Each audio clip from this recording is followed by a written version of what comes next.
All right, welcome back, everybody. Thirsty Thursday number 49.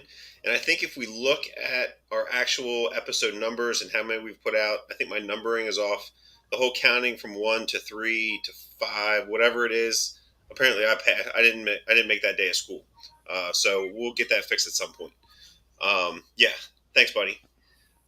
Tonight we have Roy Friedrich with us.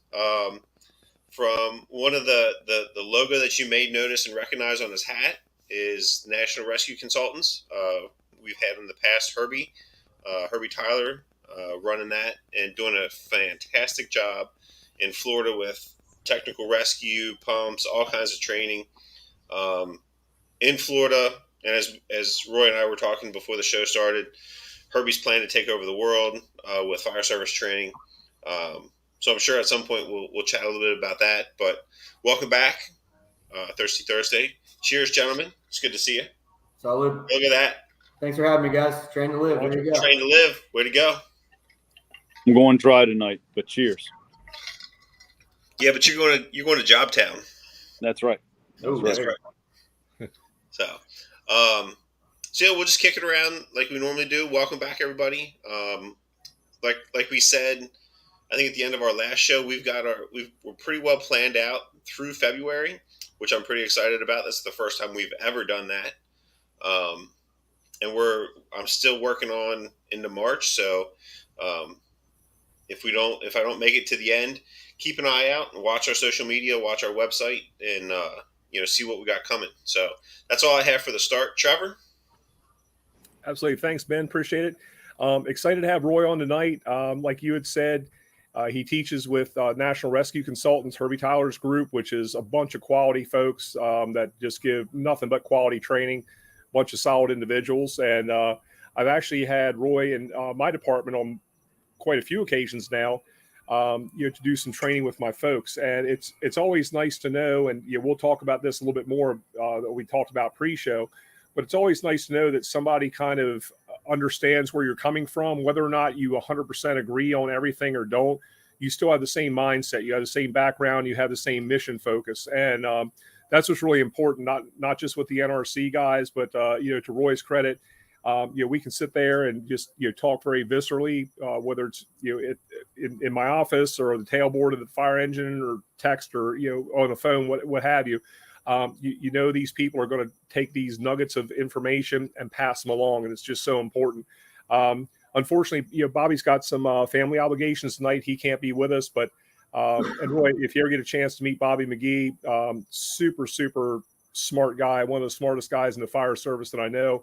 Other than these two other mooks on the screen, but it's always good to have people that really want to not only engage the current generation of the fire service, but also plant those seeds, for the next generation. And I recently put out I'm not a social media guy as Ben, and I know Bobby always busts my nuggets about, but it's one of those things where, as you get further on in the fire service, you see more, or you should see more and more value in planting trees under, whose shade you'll never sit. So it can't be about, you and your image, your legacy, whatever you want to put forward. It's about that next generation or the generation you may never meet. So with that, I want to kick it over to Michael Wood. Am I calling you, what I call you tonight? Do I call you chief, lieutenant, just badass Charm City fireman? What do you want to be tonight, Mike? It's not too charming, but I'll just be a fireman tonight because I'm here to learn. I want to hear everything Roy has to say. I'm excited. I might have to step out from time to time, but I'm all ears, man. And I'm like I said, I love being a part of this. I know Roy, I haven't met you before, but I always sit here every time we do this every other Thursday. I sit here with a pad of paper and I am just feverishly writing, man. Always trying to learn. So absolutely. I'm excited for tonight, and thank you for the wonderful introduction there, Trevor. All right, my turn. Roy, if you don't mind, just give us a little background on how you started, I guess, in the fire service, and then maybe getting involved with NRC too. Yeah, so I'll try to make this short. As my colleagues know, I can be a little long-winded at times. So for those of you watching, I will try and keep it as short as possible for you on occasion. How I got started, literally working construction jobs, here and there, bouncing from job to job. Not necessarily always going down the right path in life, needless to say, and needed to change. I don't come from a lineage of firemen. Literally not a single one that I'm aware of in my entire family on either side. Literally woke up one morning and knew that I needed to make a change. So that's how I entered, just literally on my own accord. It was a tough road because of the rocky path that I had taken. It was not the easiest thing to get a job. Persevered after a few years. Got a job in South Florida for a fire department, Martin County Fire Rescue, which is my current fire department to this day. I was an ocean rescue EMT on the beach for 4 years before I transitioned or got rehired by the fire department as a firefighter. That was a little over 11 years ago. Spent the better part of a decade at Firehouse 33.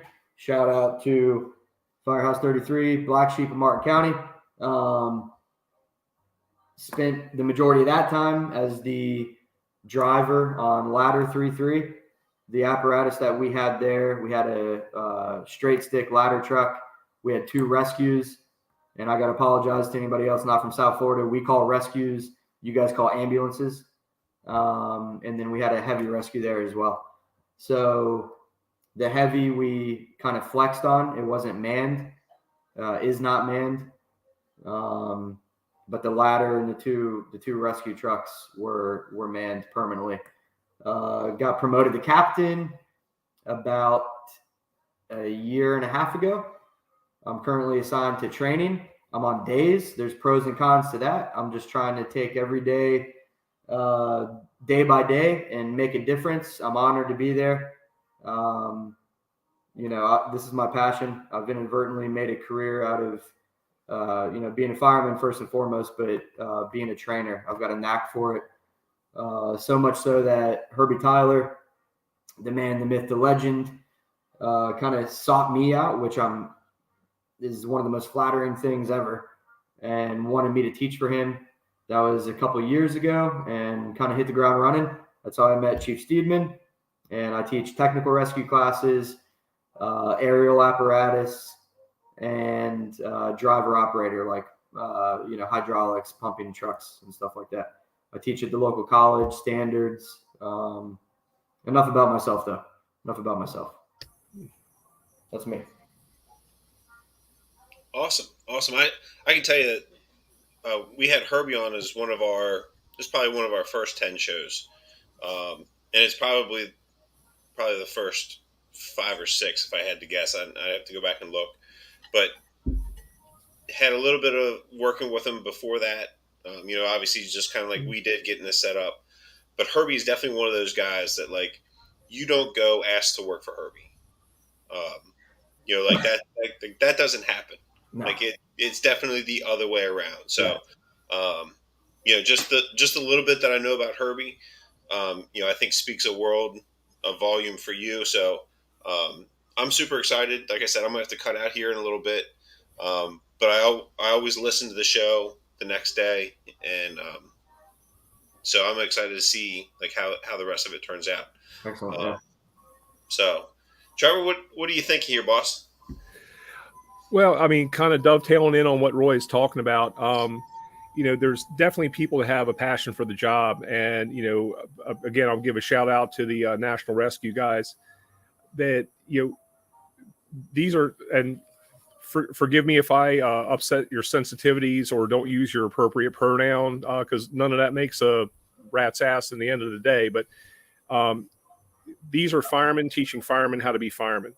And, that's such an important trait right now because we live in a very technical world, and not in a negative way, but, if somebody doesn't have an app on their phone for something, a lot of times they're lost. And these guys not only meet and exceed the standards that are set, but they also teach from a very visceral standpoint to say, okay, look, we're going to make sure that you can pass the test and you can, get all your check boxes or anything else. They're not checkbox instructors. And that's what I've respected so much, not only about NRC, but about Roy as well, where, basically when we can have a conversation before he comes in for class and say, okay, what do you need logistically? And how can I stay the hell out of your way? Number one. And then, he's going to make sure that my people are functional at 3 a.m. and 3 p.m. And, just the feedback that I get, which I already know, but it's always nice to hear that reassurance that it's like, when I sit there and, talk to my folks about something, or, they're, you can just tell their level of confidence and competence has risen so much. So that's what I kind of want to talk about a little bit, with Roy, is just, where's that passion come from? And, obviously it's not a paycheck thing, because, none of us are, none of us came here on our private jets tonight to get on this webcast. But, at the same time, there's the sweat equity that goes into this from, all the different people. And, and again, kind of going back to a little bit what we talked about pre-show is, some of the passion, the message, the messenger. But Roy, if you don't mind, talk about a little bit like your early fire service compared to now, that and Ben, you'll be there one day as well. But I think there's more than one 40-hour bitch on the screen right now, unfortunately. And Mike, I know you're one too in Ocean City, so it's all right.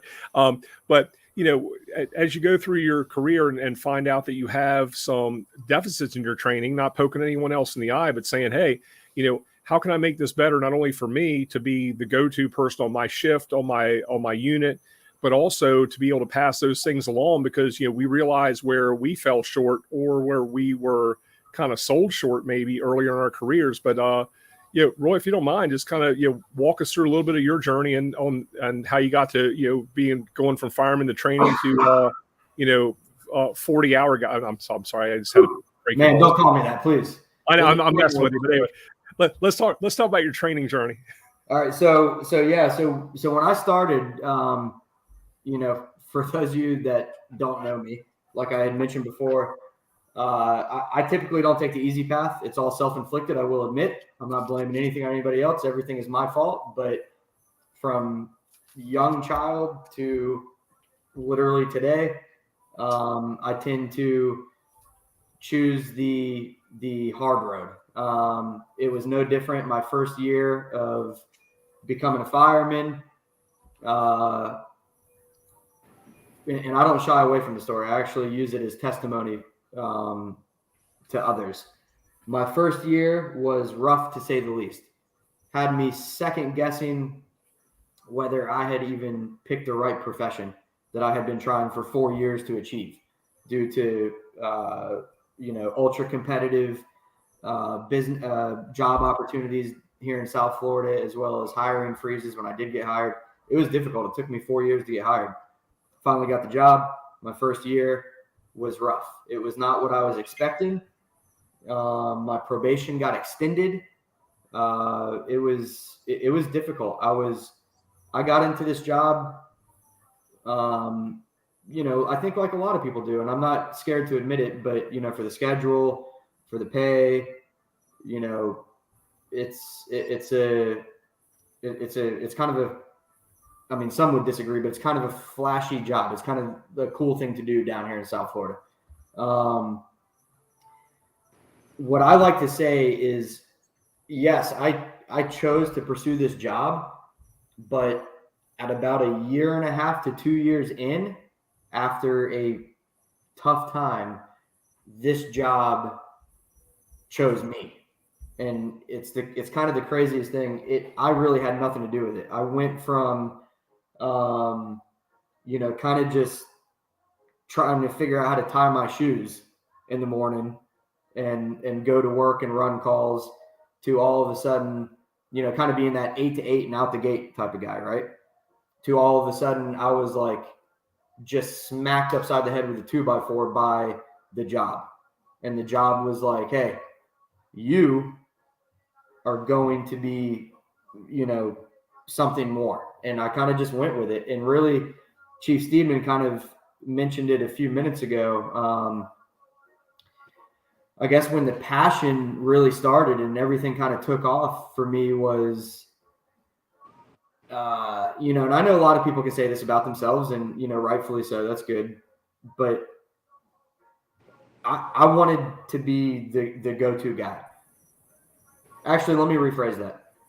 It wasn't that I wanted to be the go-to guy. I didn't want to be the guy that the call failed because of.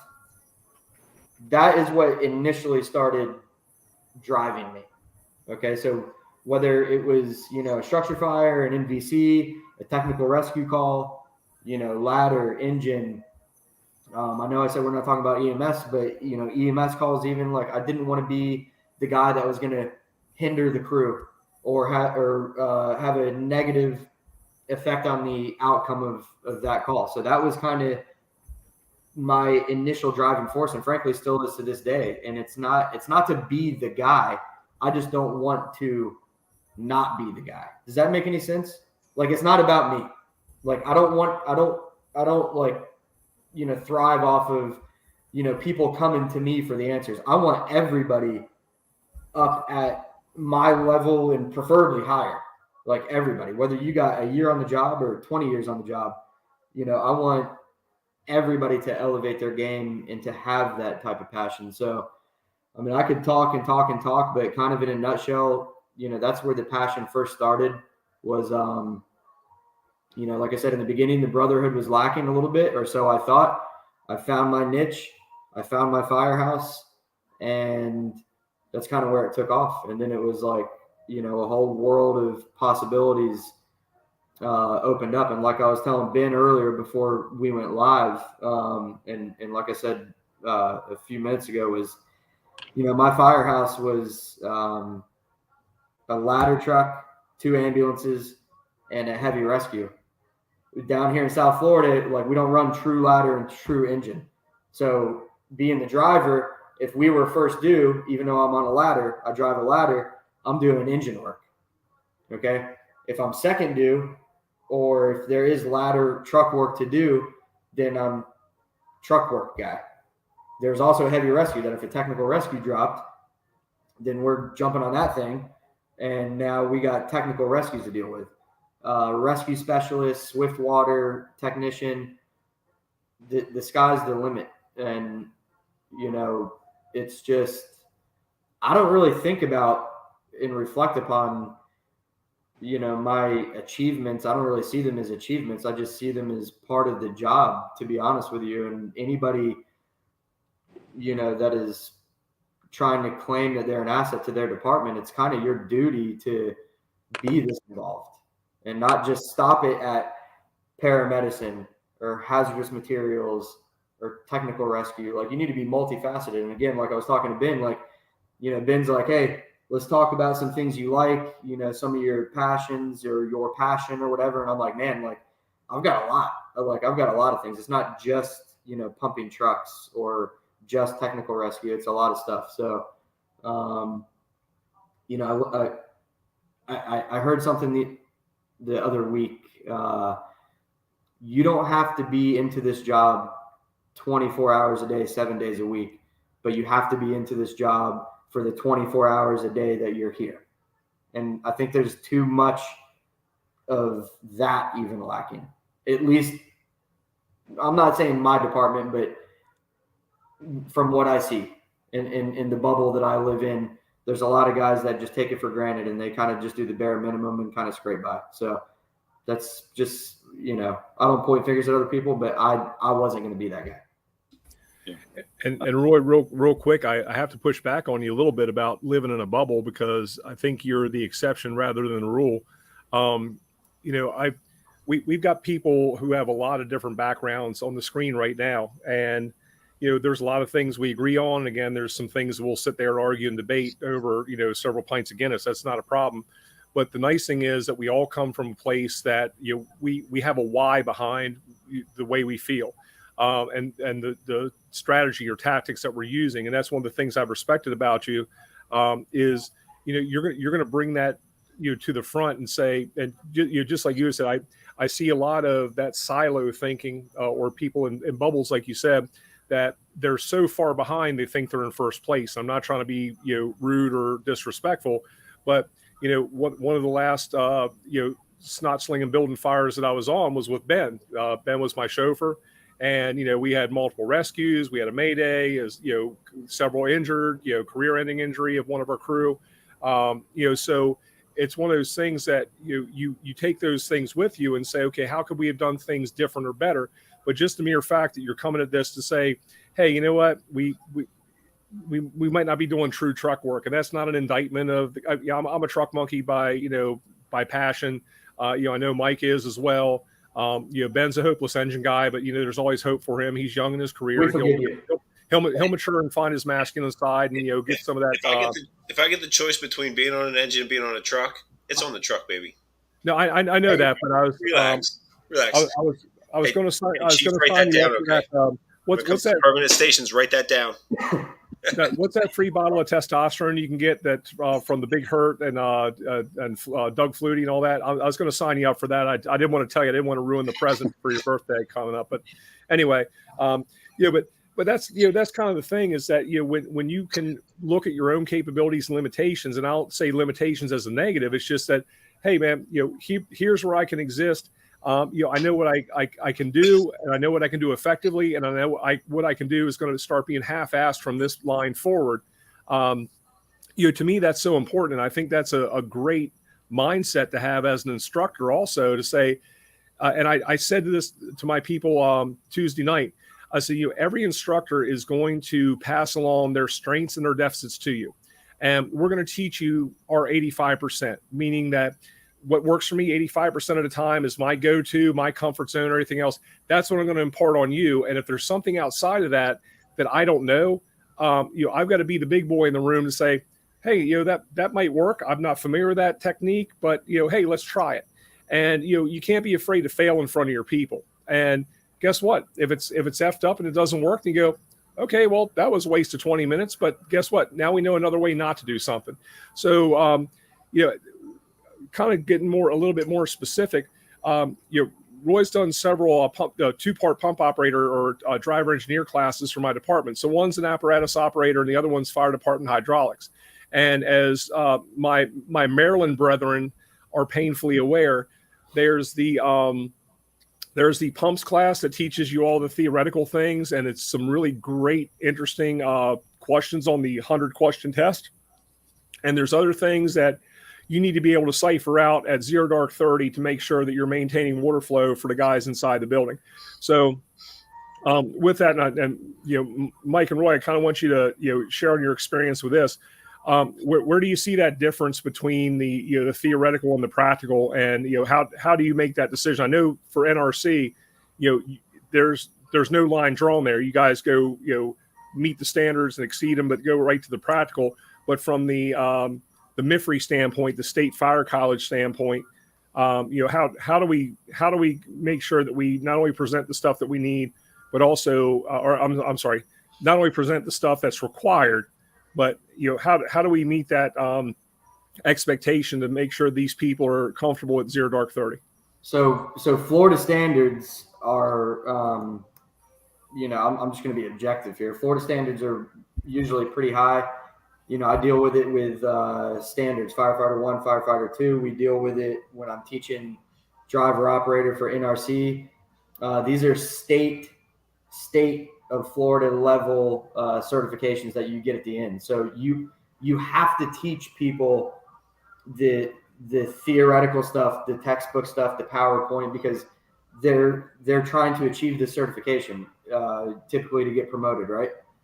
But you always have to let them know that that's book stuff, but then there's real life stuff. And here's the thing, you can gain knowledge from experience, but you can't gain experience from knowledge. You understand what I'm saying? So at some point you've got to get out there, and we're talking about pumping trucks right now, right? We're talking about engine stuff typically, where you have to get experience. I mean, listen, when I started 11 years ago, the way my department was run at that time, I was pumping working fires with 6 months on the job. And it was literally, no pun intended, but there's a pun here. It was literally trial by fire.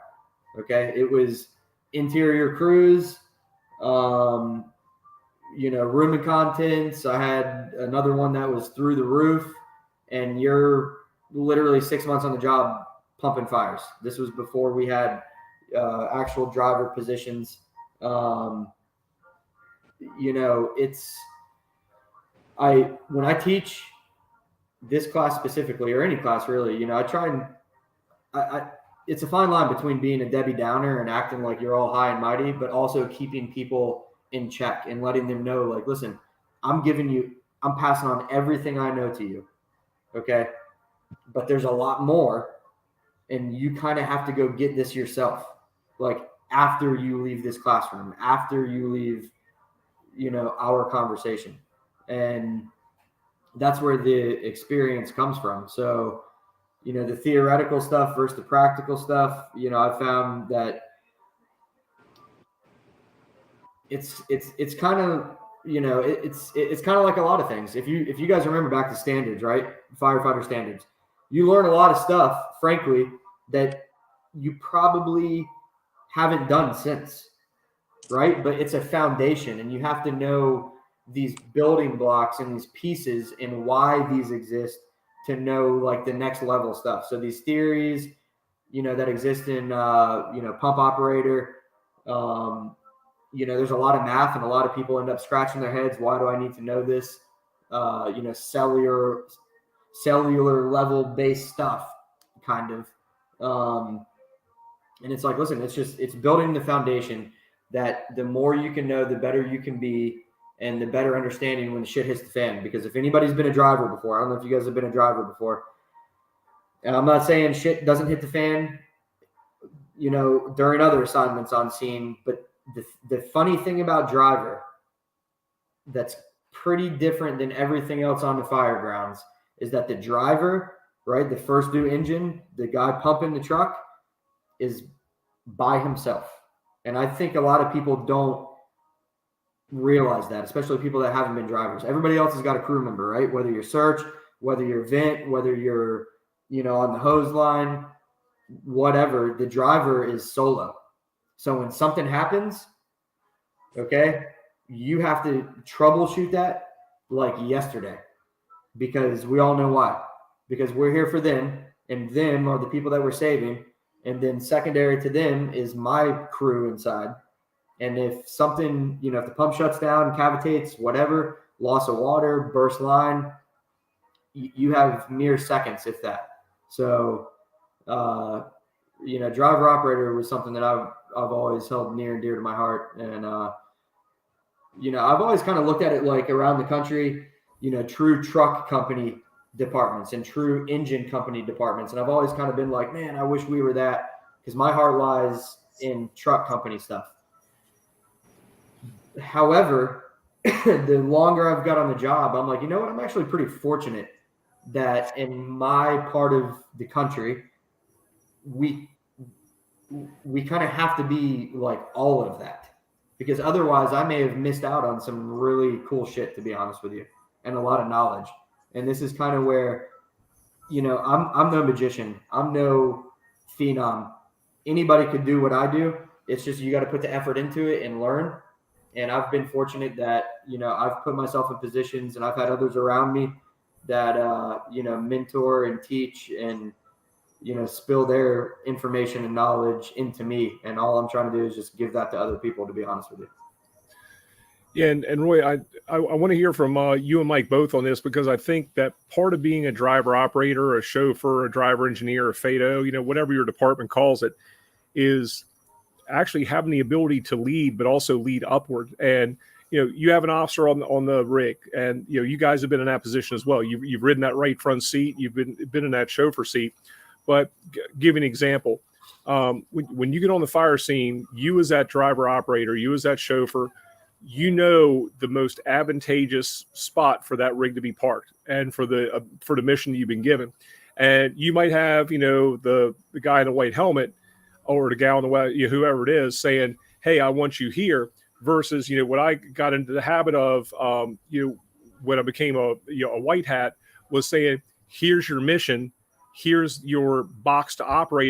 Do your You job. figure it out."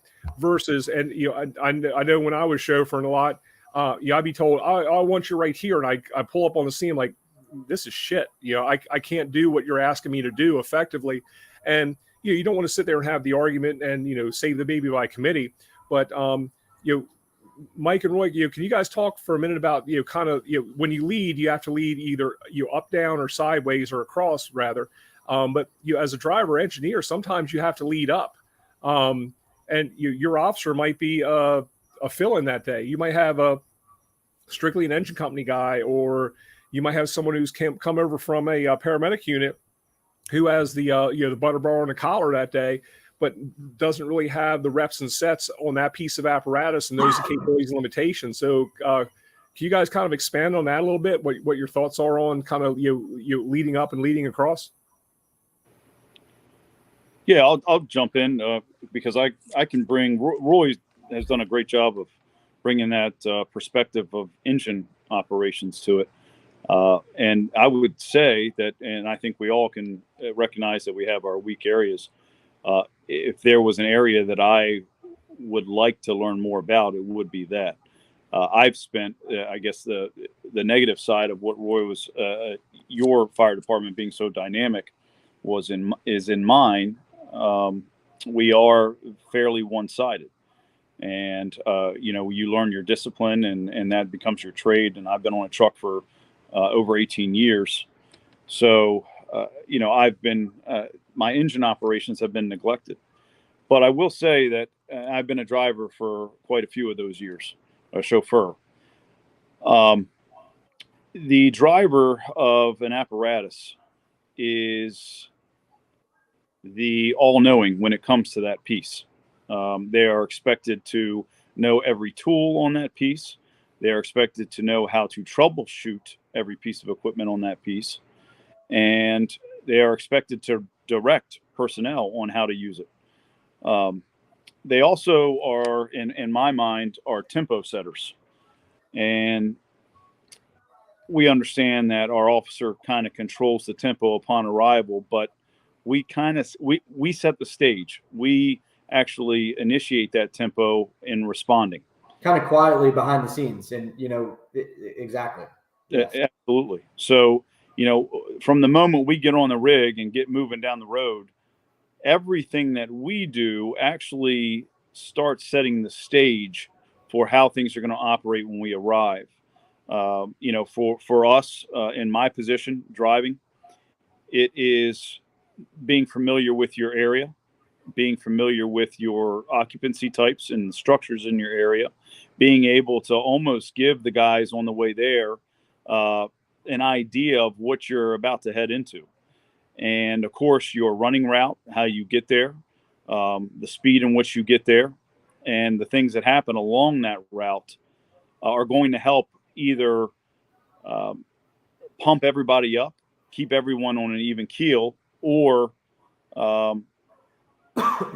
almost throw a negative in. So that is a very important job to have, knowing that you do set that tempo from the minute you get behind the wheel. And then, of course, upon arrival, the decisions that you make could, improve the situation or make it worse, depending on how that goes. So I know here, that has been very common practice because unfortunately, we tend to race even our partnering companies to the scene. So that has always been the way that our culture and our tradition here has been. And for better or worse, it does allow that framework for setting the tempo of how the rest of the operation is going to go. So, you get drivers that are calm and kind of get everybody going in that direction, and they'll tell everybody what the type of structure is. When I was a rookie, I had a driver that when we would get in to go to a dwelling, he would be able to almost tell us everything about that dwelling on the way there. and he would say, hey, you're going to need the 35. Make sure you get that off. You're going to need one on the Delta side and one on Alpha. This is what we're going into. And he was very calm about saying that on the way there. He was the guy that had all the answers, even though the one that was calling the shots, was sitting in that officer's seat. But the guy that had all the answers to all your questions, to all your problems, was sitting behind that steering wheel. So, that helped set the tempo. It helped calm everyone down and helped put everyone in the right frame of mind for what they were about to do. There were times where, he would put you, once we arrived on scene, that spotting of that rig made your life great, or it really handicapped you for the rest of the operation because of the amount of territory you had to hump those ground ladders. That can smoke you marching a 35 up 2 blocks and down the back alley. That's exhausting, and you haven't even done any work yet. Or you get the guys that can put that truck in an area that just doesn't make sense, theoretically.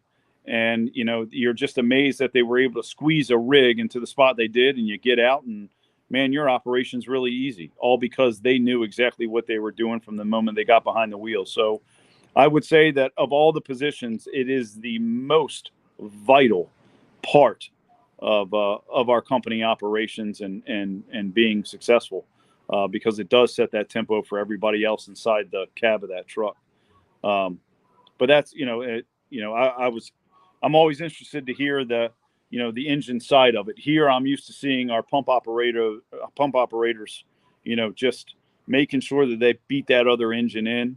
And that usually is first, because that's going to grab you the fire. So that's at the top of their list, is making sure that they are first on scene. And normally the guys that get there first on scene are the guys that do a fantastic job as a pump operator. Because the guys that want to get there first are the guys that are trying to get there first. Right. And Roy, in your opening remarks, it says it all.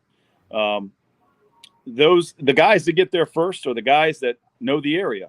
The guys that know the area are the guys that know their job. And the guys that know their job are the guys that love this calling. And, in the fire department culture today, and in, it's taken a hit, and it's taken a couple blows, and I feel like it's been set back a little bit. Almost, people are almost demonized for loving the job anymore. And, these guys that know their area and know their job and get you there first, well, they're the ones that love the job. And listening to you talk initially, Roy, you're obviously one of those guys that love the job. And I feel like, this is a great platform for letting people know it is okay to be in love with this career. It's okay. It's okay to have someone call you squirrely, because believe it or not, that's a compliment. Yes. When someone says that, because every little facet of whatever topic is being discussed, and then in return they say, man, you're so squirrely. That means you know a lot. And I'm jealous that I don't know that much. And the funny thing is all I want to do is share it with everybody. Right. So typically the guys complaining about that, they're jealous, and they won't tell you they're jealous, but they kind of look at you sideways, and they're jealous. And it's like, listen, man, like, there's nothing to be jealous of. Like, I want to give you all of this. Right. Like, again, like I said before, I'm nothing special. I'm a product of the people that I looked up to, and I want to be that for everybody, down the line, period. Like, this profession and the people that we are here to help deserve better. And like you said, like, the fire service has taken a hit. It's taken a hit everywhere, I think. We've got new generation of people, and, they're not good, they're not bad. I'm not, I'm no old timer. I'm no salty guy. I turn 39 tomorrow, actually. Tomorrow's my birthday, by the way. Cheers. Happy birthday. Yeah, thank you. But at the same time, I've got a little bit, I think, of like a older school mentality. You got to earn people's respect. Like, you don't walk in the firehouse and, just get handed my respect. I want to give it to you, but like you have to earn it. Like that's something that means something to me. Like you gaining that from me is worthwhile. You know what I'm saying? And vice versa. I didn't walk in to meet Chief Steedman for the first time and just, expect that this guy was going to be like, oh, yeah, NRC, like, here you go. Here's all my respect. He talked my ear off for the first several times I met him. And I know he was feeling me out and seeing what I knew and seeing if I was worthy of teaching his people. And you know what? Pardon my French, but that's fucking how it should be. Like, if it wasn't like that, frankly, I don't want to teach for his department. If he was just going to like give me the keys to the kingdom, so to speak, and teach his people, that's not somewhere that I want to be. I want to work for people that want the best and want the best for their people. And again, I digress for a second. So the driver thing, let's talk about that for a second. And, I don't know if the intention is to like, have like back and forth, but I can pretty much, it's funny. You work for Baltimore, right? Yeah. Yep. Okay. So I'm down in South Florida. You're, damn near Northeast. Do they consider that Northeast, Baltimore? It's right there on the cusp. Okay. So Mid-Atlantic Northeast. Yep. So the thing about driver, just like you said, I teach 80-hour driver class, and then these guys and these girls go to get promoted, and that's I want them to succeed clearly.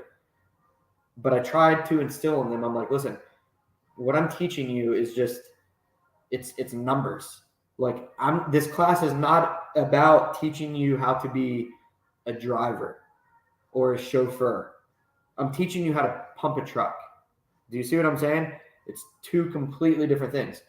You have to get that yourself. I cannot teach you those intangibles. The driver is the tone setter. The middleman between the crew and the officer, right? He's the referee. He's the toolbox. Okay. And I'm not a driver anymore, but I'm telling you right now, that position is so ultra important to the fire service that, again, down in our part of the world, I think, or part of the nation, I think sometimes it gets a little overlooked. And it's like, listen, so what I strived for when I was the driver, on a ladder, on a quint, technically, okay, 78-foot straight stick, but cross lays, pump on the truck. You want to talk about placement issues. Let's talk about that, because I'm the ladder on scene and potentially fire attack as well. So, there were issues there, but amongst other goals that I had, my main goal was to alleviate the pressure off of the captain. Okay. Trust me. You don't have to worry about placement. You don't have to worry about where the hydrant is. You don't have to worry about, giving me directions on how to get to this call. You don't have to worry about occupancy type. Like, let me take that off of you. So, because God knows you've got, and you being the captain, have so many other things to worry about. But when a captain doesn't trust their driver, or when you have a driver that doesn't take their job seriously and they're not at that level, like you said, it's a domino effect, and it can turn into a shit show. You know what I'm saying? So all I tried to do was be the best driver I could be, set the tone, and nail everything I could. And kind of like I said before, the captain's running the show. Like, I'm a captain now, albeit I'm on days. However, any crew and captain with a good driver knows as well as I do that the driver is kind of like the down and dirty, behind the scenes, like making sure shit is going smooth. With all due respect to captains, and lieutenants like I am. You know what I'm saying? You guys agree with that, or do you disagree, or what's your thoughts on that? No, actually, Roy, I agree wholeheartedly. And, from not only personal experience, as a driver operator, but also, as an officer, I've seen some chauffeurs get really, really upset when they had someone try to micromanage them. Then when they had that person in the right front seat, because basically, if you say, "Hey, here's the mission," be very mission specific and let them run. Take the clip off the dog leash and let them run. If you've trained them, if you've done your job, let them do it, because they know that apparatus, they know the personality of it. And I'll kind of extend on what you said about being the referee. Really, I think you're more akin to being a goalie when you're on that engine, because the capabilities and limitations of that piece of apparatus. And I pump fires where I've had every single line off and I'm pumping the capacity, and my intake's down, getting ready to hit zero. I'm getting ready to cavitate, and I have a white hat come over and say, "Hey, I need this, I need that," or you have someone, because if you're that first due engine, your apparatus is going to get violated. I mean, everything's coming off your stuff. So you have to be that goalie. But again, this is where you have to be able to lead upward, and you do it with the appropriate decorum. Obviously, it takes tact. Well, and that's not always easy. But when they say, "Hey, I need you to pump another 2.5 line," and you're like, "Well, Chief, people hell with ice water too," but they're not going to get that either. You got to be able to tell them, "Look, I'm tapped out. We have to find a different tactic," because those people know. And a lot of times, I think strategically and tactically, from an instant command perspective, sometimes I think that we forget, if we even had that background. Depending on your department, you might not have had to come up through that process to have been a driver operator or a pump operator, and you don't know the capabilities and limitations, and you're tasking somebody to push something beyond its capabilities, which they can do. I mean, they say, "Hey, look, I got another 30% in this thing," but at the same time, you've got to be able to tactfully, if you can, say, "Look, hey, Chief, Captain, BC, whomever you are, you can't get blood from a stone. It's just not going to happen." So, to me, that's just as important, and also being that almost that protector of the piece, because again, the first due engine, first due truck, you get raped on the scene. I mean, that's just no other delicate way to put it. There's no way around it. But I think that's what one of the most important things is, to empower some of our driver operators, and especially that relationship between those two people riding in the front of that cab. They've got to be on the same page, because I've had somebody in my previous fire service life who was detailed from another shift to a station, where they would sit there and micromanage the crap out of one of my chauffeurs and say, "Hey, when you get on scene, you need to park here, and you need to pull like 5 more feet up." And finally, the guy just literally called me. I was off duty. I was on vacation. He goes, "Man, I hate to bother you, but this freaking captain's driving me nuts. Can you call him and just tell him to back off?" Because he said, "If not, you're not going to see me for 3 shifts, because that's what I'm going to get the non-paid vacation coming up." And basically, if you need to develop that relationship, I think, between the officer and the chauffeur, to say, "All right, let's look at the mission by the type of occupancy." And it's almost like, and Mike would agree with this too, it's like being on the truck. I shouldn't need to tell my crew to, "Hey, I need you to ladder the roof. I need you to take the saw up to the highest point of the roof. I want you to cut a minimum of a 4x4 foot hole. I need you to poke through, make sure that you get the sub ceiling." Basically, I can go, I should be able to, knock on the back glass. Well, sorry, that's a dated reference. I should be able to turn around in the cab or get on my headset and go, "Hey guys, go ahead and walk the dog on the roof. Open it up." Right. They take care of business. So, to me, it's incumbent upon not only your SOP, but also that relationship of the crew, specifically the driver and the officer, but the crew as a whole, to kind of get your shit together, get your poop in a group at the beginning of the shift, and train on that, so that those things are going to be taken care of. And as the officer, you can just tell your FATO or your driver engineer, "Hey, this is a commercial structure. We're going to be pulling a 1.5 off the rear," whatever, and set them up for success, but don't micromanage them. I mean, what are your thoughts on that, Roy?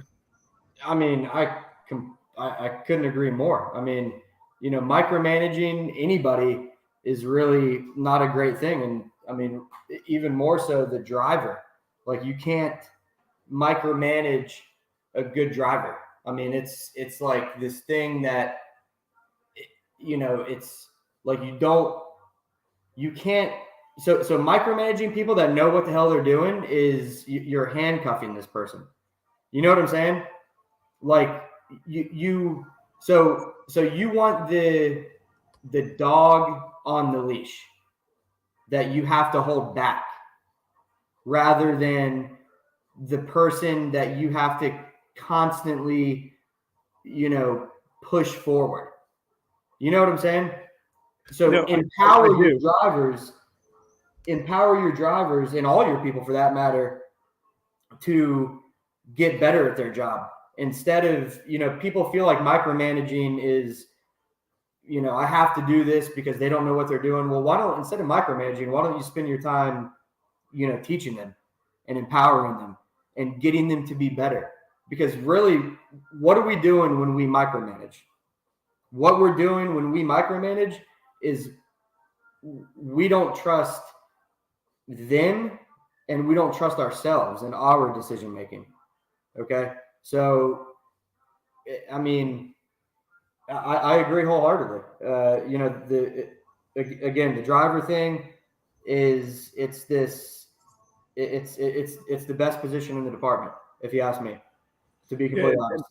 And Roy, I think, I agree that I think that when you get into the habit of micromanaging, it's very demotivating. Yeah. And most of these folks, I mean, if you create the right culture, and not to say that we all do, but when you create the right culture, they're going to tell you if they have the tools or the experience or knowledge to do their job. They'll feel comfortable saying, hey, look, Chief Cap, you gave me a task and I want to do it 110%, but I need more information, help me out here.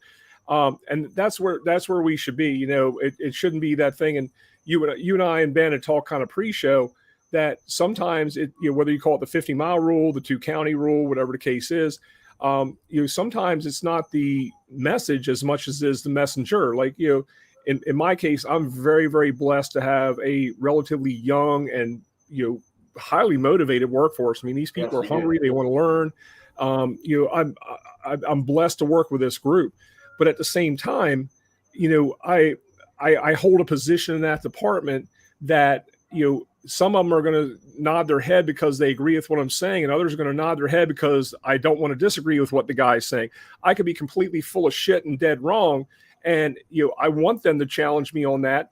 And sometimes, I do. I'll plant those seeds to just kind of feel it out a little bit, not in a negative way, but just to say, okay, I don't want a bunch of bobbleheads, because after a while, I mean, I love the instructional part. I love passing these things along, but as instructors, like we said before, we not only pass along our experience and our knowledge, but we also pass along our deficits.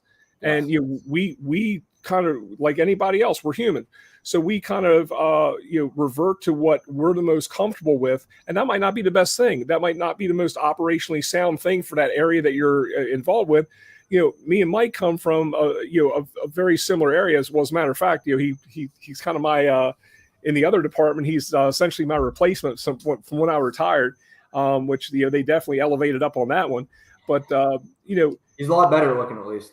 Oh my God, yeah. Well, he's got at least he's not faking the hair. I mean, I got some in the front, but none in the back. But but these are the things that to me in my department. That's why I feel that as passionate as I might be or feel or trying to get the message across, sometimes I need to bring, and I try to do it as often as I can, bring other people in, because I'll sound like Charlie Brown's teacher after a while. They hear wah, wah, wah, wah, wah, wah, wah. Not because they're disinterested, but I'm the same voice, week after week. And I always say, Tuesday's training is Wednesday's mission. So, and that sounds good, but just like the high rise training we've done recently, I've had brothers from, 3 different departments and within 2 different counties, and they all served within a third different county way back in their fire service youth. So they're bringing a completely different perspective, even though we're all saying relatively the same thing. I mean, so if I get 10 people to hear something that I've said 100 times, but in a different way, and now it resounds with them, great. So, I think that's one of the things that, as not only officers, but as instructors, you got to put your ego aside and realize that sometimes you need to find a different way to put the message. Look, I am a morbid idiot when it comes to technology and apps and everything else. And, I have a very young workforce. So, I can talk about cable driven throttles on a fire engine all day long. And that sounds great. I mean, but I might as well tell them about, what kind of, feed blend we used to give the horses back in the stable before we hooked them up to the steamer. It's kind of the same parallel. So, with that being said, sometimes you got to find a different way to put that message forward. And, I think that's what's valuable about having kind of a generational span, where you can get some of these things in there and you could actually have that conversation in front of the students, not to confuse them, but you can have a conversation in front of them that, like say, you and I, Roy, might agree on 95% of stuff, but there might be 5% that we're going to debate until we're blue in the face. But at least they see why we feel that way about stuff. And I think that's valuable too, to get them to, not in a negative way, but to question their training and say, hey, why does this exist? Not just the theoretical that we teach them, but to say, like one of my former career guys, he's now with county. He's doing fantastic. But, when he first came on the job, he was trying to learn some stuff and he's very, very hungry. And every shift I would give him a homework assignment. I'm like, okay, hey, how many holes are in the barrel strainer of the suck, or how many holes are in the barrel strainer on that suction tube? And he'd go out and dutifully count them. And he'd come back and he's like, 64 holes. I'm like, great. Why are they there? Why are they that diameter? Yes. And and he goes, I'm like, I don't need to know now, but tomorrow morning when I come back in, at shift change, I said, give me a report.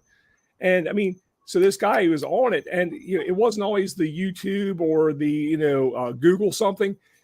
He had to reach out to some guys that he never met before, and hey, I called down to here. I taught this person who was a pump operator in XYZ county for 30 years, and so now he knew why, and that's what I'm hoping. It's like, what, it might seem like a bullshit thing at the time, but I'm hoping that maybe, as he's probably getting ready to step up into a company level officer role very, very soon, these might be some things he passes down to kind of inspire that next generation. And I think that should be the hope. But, from your guys' perspective, especially as trying to instill the, I would say maybe the work ethic in the next generation of driver engineers, driver operators, what would be some sage advice if I were a firefighter, EMT, firefighter, paramedic, and I'm starting to show an interest in being a driver engineer? Give me the tailboard sage advice conversation. All right, so first and foremost, to this generation, I would tell them to get good with your hands, get good with hand tools, wrenches, screwdrivers. A lot of guys don't understand, how that relates to the job. But listen, the driver engineer's got to be mechanically inclined. I'm not saying, if you throw a piston or, something crazy like that you've got to fix it on the spot, but you've got to know your way around mechanical components. You have to know your way around a toolbox. You have to, like I think Mike said earlier, the driver has the answers. When I first started, there was a driver that I emulated, and this guy was salty. This guy was rough around the edges, to say the very least. But you know what this guy was? This guy was the guy that if you had a question that nobody else knew the answer to, guaranteed this is the guy that you would go to. So strive to be that person, because historically, traditionally, that is the driver, the chauffeur, and we need to continue that. It's not just a position. With all due respect to everybody else, it's not just a position. It's a position that serves a very, very important purpose, and it's not necessarily spotting the ladder truck, and it's not necessarily pumping to the right pressure.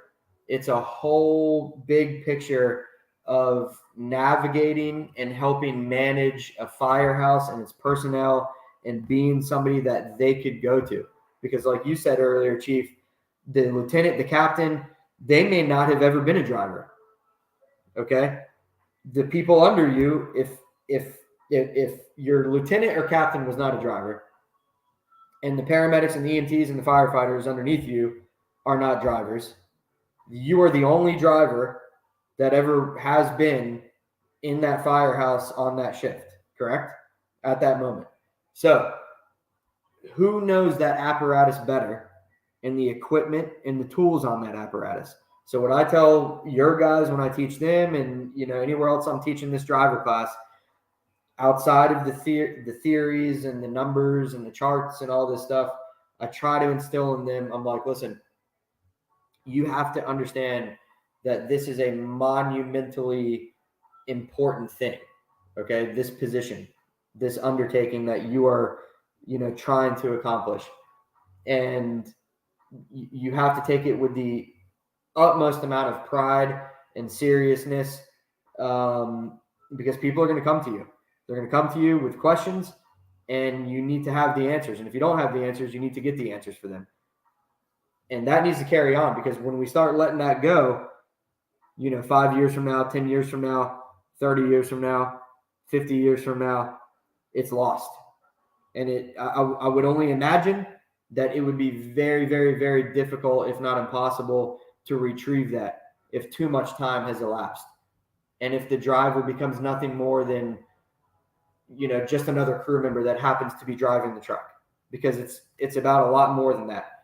And probably the biggest single thing that I do say and will continue to say to the young member that's aspiring to be a driver is, listen, this ladder, this engine, whatever it is, and every piece of equipment on it, this is your responsibility to know everything about it.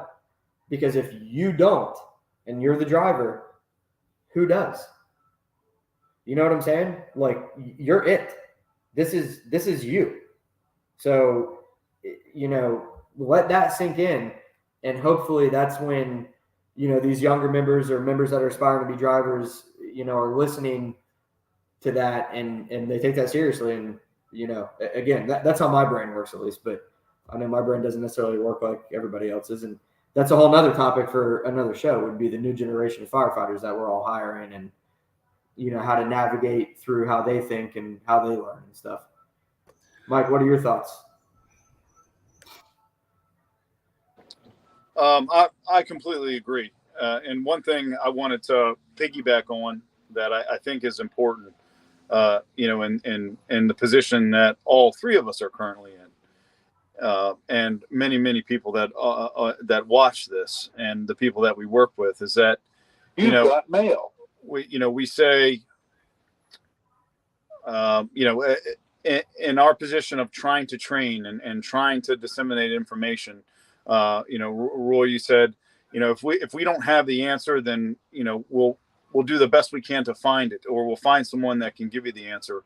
One of our jobs, I believe, well, actually two, that could be more important than our knowledge base, is recognizing where our weaknesses are. Yes. So when we train people, we're almost like, and I use this analogy a lot. We're almost like the quarterback of a team. It doesn't mean that we're the MVP. It doesn't mean that we have all the answers. We just kind of call the plays. However, we know that we can't throw the ball and catch it. So there are many, many times where, if we do not have the best knowledge base in a certain discipline, where it's very important for us to audible and to go to a person that does, and to allow them to step forward, empower them to get their knowledge out there, so that the team is learning together. I feel like a lot of times in our positions, we think that we need to be the ones that educate all the time. And that is a huge problem for us, because in our world, that actually expedites the fact that or the theory that, hey, we need to go someone 2 counties over, 2 states over to get them to come in here and teach because they're tired of hearing my voice. Yes, they are. And that's why you empower your people, because we do not have all the answers, and we are not the Navy SEALs of the fire service. We do have a lot of education, and that's important for us to give away. But we also have to be humble in the sense of recognizing when we need to pass the ball to a teammate and let them do some teaching. Just empowering them, giving them direction, giving them an outline, letting them practice getting that information out there, and then putting them in front of our team members and allowing them to teach. I think that's very important. And the other thing I think is equally as important, and maybe more so than our knowledge base in our education of the service, is being able to allow your passion for the job, because in our position, you have to be passionate about the job. We need to be the catalyst. We need to be the maestro for making sure that we are passing on that passion. It needs to be contagious. And that is one of the most important parts of being able to teach, being able to, get some people, as we've talked about in the culture that we currently have today, some people just show up for the paycheck. Mm-hmm. We have to find a way to make them passionate about the job. We have to find something to pull out of them to make them buy in, to make them believe that this is more than just a paycheck. And I think that is probably the most important thing that we can do as educators in that sense, is to get them to say, hey, I want to know more. And I enjoy this. This isn't just a paycheck anymore. This is a passion of mine. And I think that's probably the most important thing that we can do in our positions. And I keep going back to the fact that our education is very important, but not as important as our passion, because when you're able to instill that in others around you that don't necessarily have it, then they will take that and they will go and start to educate themselves, because they become passionate. They want to learn more. They want to become self-starters. So I would say that is one of the most important things that we could do. And of course, I drew all that right off of your statement, but and it doesn't go into any driver training or anything like that. But I think that's something important to touch on. No, and Mike, I agree. And we've actually hit the little over the hour mark, so I'm going to get you guys to do your final wrap-ups. But Mike, I couldn't agree more. And I know, Roy, you're cut from the same cloth. Be that fire geek, be that fire nerd. I mean, and Mike, if you want to check my numbers, you're welcome to. But I can tell you on ladder, well, whatever it's redesignated now. I think it's truck 3. But ladder 6, I can tell you that the jack span is 16 feet 8 inches. I can tell you from the turntable to the bucket is 42 feet. I can tell you from the turntable to the tip of the bucket is 46 feet. I can tell you it's 48 feet 11 inches bumper to bumper. I can tell you it's 11 feet 2 inches side to side. Those are the things, like when I would teach truck company class and aerial operator class, before I even touched a button, a knob, anything, they took that measuring tape and they learned inside and out. How tall is it? How wide is it? Where can you get this? Where can't you get it? If you fold the mirrors in, what kind of alley can get this thing down? If the mirrors are out, which one are you willing to take off to get down that alley? Just like you said, squeezing that ladder truck into a place that no one ever thought possible. And, my disclaimer, I'm not encouraging, reckless damage to fire apparatus, blah, blah, blah, because none of us want a memo to come out in our name or, have pages, 7 through 13 of the HR manual to be named out. That's not what I'm getting at. But my point being is, you've got to be just like over the top learning about that piece of apparatus, even to the point, like I've got some of my folks, and and Roy, this is a lot from your inspiration. They called the manufacturer, they called the technicians, and when the technicians come up there to spin wrenches on the engine, guess what? My guys are freaking waist deep in underneath that cab with the technicians learning. And I've got some guys who are mechanically sound. I mean, they run heavy equipment, they have their side businesses, they have dump trucks and all that kind of stuff. But these guys, I mean, are literally ass deep underneath that cab, and coming out more full of grease than the freaking service technician, because they want to learn the parts and pieces, man. And I almost equate it to that, like we do it with SCBA. It's almost like that Marine rifleman. This is my rifle. There are many like it, but this one is mine. It is my best friend. It is my life. I must master it. I must master my life. They want to know the parts, the pieces, the capabilities and limitations. They want to keep it clean. They want to keep it ready. They want to, and so, they can never learn enough about that piece of equipment. And it's almost to the point, and I encourage this. I mean, these guys they'll sit there and lambaste somebody if they use the wrong freaking sponge to wash it. I mean, that's freaking awesome. If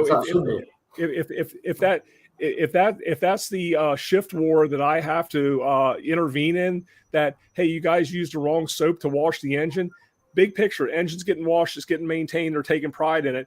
And if this guy uses the shitty soap and this guy uses the premium stuff, great. That is exactly what I want to see. Have that pride and ownership, but they just can't learn enough about it. And Mike probably had to pop off, as we could see with the flashing lights in the background. He's out on the street, and I was very glad to see that he was keeping his head behind the B post out there in Baltimore City. Smart move.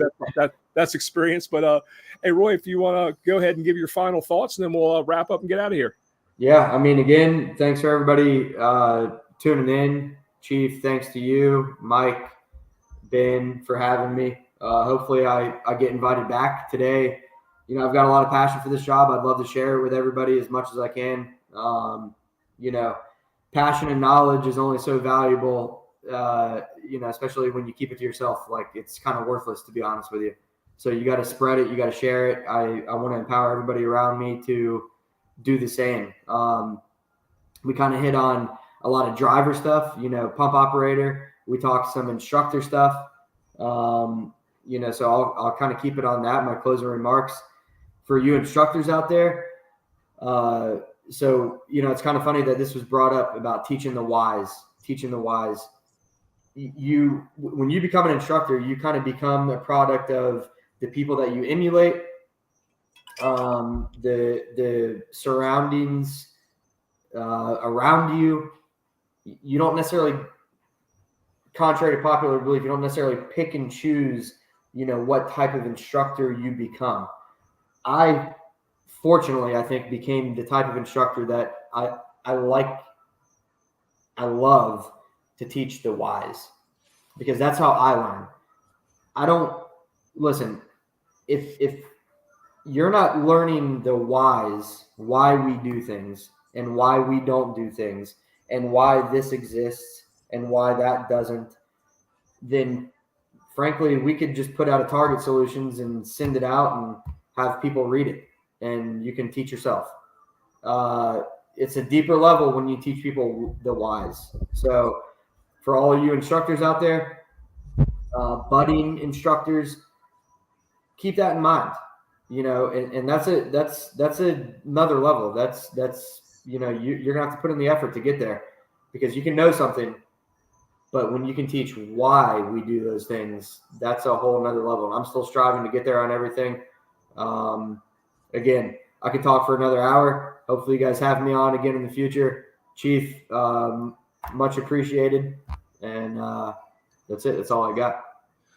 Awesome, Roy. Well, thank you very much. And we're very, very pleased and honored to have you on tonight, and just kind of having this tailboard conversation with everybody. And I think that goes a lot further than having the scripted shows and throwing out a bunch of BS buzzwords. But great respect to you. Of course, National Rescue Consultants, because been a solid organization that I've had the privilege of working with in my department, in my career and volunteer department. It always brings quality work. And Roy, I can say hands down, we've had you there several times for specific classes, and every single time, I know as soon as that chapter closes on the training, my folks are 1,000,000% better than when they first went in, and they have the the confidence and competence, and that that comes from not only the passion and the knowledge, but also just the desire to make sure that at 3:00 in the morning, if these guys and gals have a call, that you can sleep well knowing that you've trained them well, and that they're going to be able to function. And appreciate everything you've done. Not only fire service wise, but instructional wise, and for my department as well. So Roy Friedrich, thank you so much. National Rescue Consultants, check them out also. Phenomenal organization, great instructors on that end. And, a lot of people, Roy will watch this podcast, not only live, but also use it for training after the fact. But, please reach out. Roy, we don't have your contact information to put up on the screen. Ben would usually do that, but obviously had to hop off, and I just do not have the technological prowess Me neither. But either way, if you want to reach out, please do. Reach out through social media, through the website, through email, whatever the case is. Send a carrier pigeon, a flare. We don't care. We want to make sure that you get the information. So, Mike, we see you're blanked out there, but I just texted Mike. He's still okay. He didn't fall face the earth there in Baltimore, which is a good thing. But hopefully he's catching jobs up there. It's a tough life, but somebody's got to do it, man. So. It's all good. But Roy, thank you so much for coming on tonight, and we appreciate it, brother, and be safe. All right. Thanks, Chief. Take care, everybody. Be safe. Cheers.